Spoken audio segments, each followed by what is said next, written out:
Hey folks, welcome back to another video in the Plaguebearers of Nurgle series. So the last one I showed you Snooferface, that's him here. So he's been, finished for a little while now, and I did a little extra work and finished the next character from the box, which is this dude, Chief. I discussed this a little bit in while I was talking about Snooferface, but yeah, I've finished him up. Fairly happy with how it's turned out, so I thought I'd talk a little bit about him before I move on with the rest of them. So the idea was that he had this flute basically and these big antlers, and I thought he might be some kind of chief style character just roaming around. That was the name popped into my head when I was thinking about putting together this guy. So he's somewhat of I wanted to make him look a bit older. Like he was, maybe not so much into fighting anymore. He just enjoyed playing his flute and stuff. So I went ahead and gave him slightly darker skin than on Snooferface here. I'll see if I can get a comparison actually. So yeah, he's got slightly darker skin than the first one I did, just to give the impression that he's maybe a bit older and his skin's a bit more worn and stuff. So just a darker green. I did it much in the same way I did the first one. It's just layers of dry brushing and washes built up on top of each other.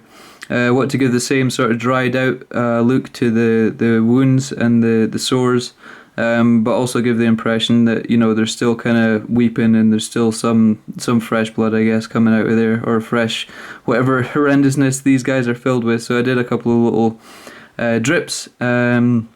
That I did on the first one, and then this little dude up the top. I spoke a little bit about the narrative behind this in the previous video, but the idea is that he's these little, I think they're called Nurglings. These little guys, you get a few of them in the kit. They suggest hanging them off for like entrails or just simply putting them on the bases, but I want to do something a little bit more interesting with him, so I went ahead and he fit perfectly actually in these antlers. His knee poked through this kind of curve here, and then his hand kind of grasped alright onto the top of here.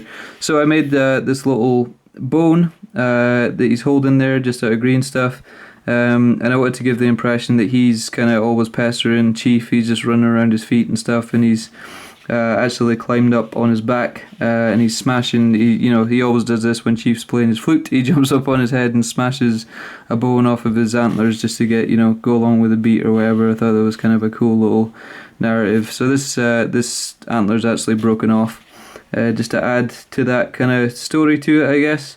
But on the piece itself, I added quite a bit more texture. I added some more of these open wounds, and then some more boils and stuff up the top.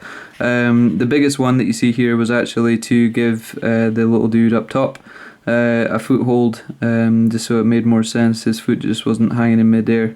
He's actually standing on one of these boils that I sculpted into the back. And then the base, I just did the same sort of worn battlefield look as I did with Snooferface.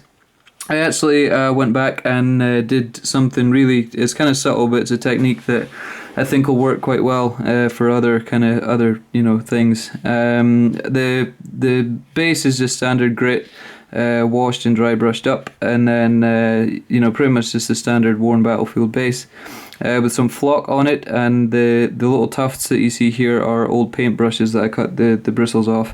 I think I spoke about this when I was talking about Snooferface. But yeah, they're just paintbrush bristles. But I then went back with an earth kind of wash and went over some of the foliage in here, some of the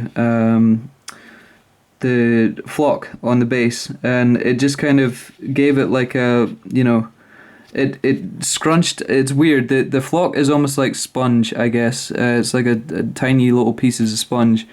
And that obviously soaked up the ink that I was putting on and kind of shriveled it up a little bit as well. So it almost gives like a kind of burnt or worn look to some of the little tufts there. I just on in spots, and then it seemed to work quite well for just breaking up the tufts of green that were in the base there. So that's something that I might kind of use in future and apply to future things. If I did it on a larger area, this stuff, I think it might look quite good for like some burnt grass or burnt foliage or burnt plants or whatever. So I'll maybe keep that in my bag of tricks or whatever you want to call it for future. So yeah, just a really kind of subtle thing, but it was something that I hadn't tried before, and kind of gave an effect that I was happy with. So I thought I'd share it with you guys. So there we go. That is the second finished piece, I guess, for this Plaguebearers kit. Still putting the other pieces together, but that's the first two dudes from it. Is Snooferface and Chief, and whatever. I need a name for this little guy. So if anyone wants to throw a name down in the comments or something, that'd be cool. But yeah, there's those two. I'll be back with another one soon, hopefully. But until then, cheers for watching, and I'll catch you all later. Goodbye.